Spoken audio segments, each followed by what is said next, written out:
Good afternoon po, good afternoon mga kabeng-beng. Another manlapat frame type na complete set po ang ating i-grouping test for today. So yan, Monday, March 17 na mga kabeng-beng. Ayan, napaka-pogi. So complete set po siya. Naka-BSA black powder 4x16x44, 2-cock, 24 inches long barrel, long tank po up to 17 shots dahil powerized na po itong unit. Silencer, tank, tsaka isang box ng bala. So ito po ay unit ni Sir Rodrigo Andres ng Gabaldon, Nueva Ecija. Ayan. So papadala natin to sa Gabaldon, Nueva Ecija po. So salamat po kay Sir Rodrigo V. Andres. Sir, ito na yung unit mo, sir. So i-grouping test muna natin to bago natin ipadala, syempre. So yun po yung ating steel plate. So gagamitan natin siya ng bala na meteor pellets po yung ating gagamitin na bala, no? So yan. So ipuputok po ng ating kapatid at ako naman po hahawakan natin itong ating camera. Ayan, zoom na lang natin. So first shot po tayo. First shot, ayun po. Second shot.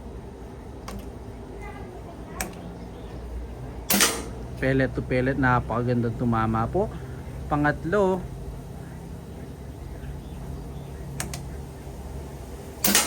grabe kaganda tumama mga kabeng-beng. Pang-apat na tayo.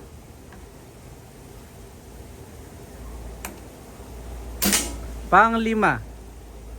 Grabe, solid. Pang-lima na tayo mga kabeng-beng. Solid, 5 shots, pellet to pellet, pang-anim po. Subukan natin pang-anim pa. Grabe kaganda tumama ang unit ni Sir. So yan po, wala pong daya, no? Ayan natin, ayan. Kita nyo naman po. Grabe, sir. Ayan po.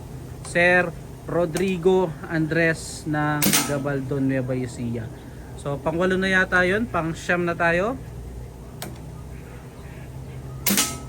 At last, grabe. Kaganda tumama ang unit mo, sir.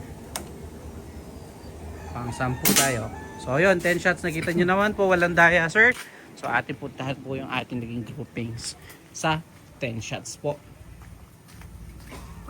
Grabe, sir, 10 shots.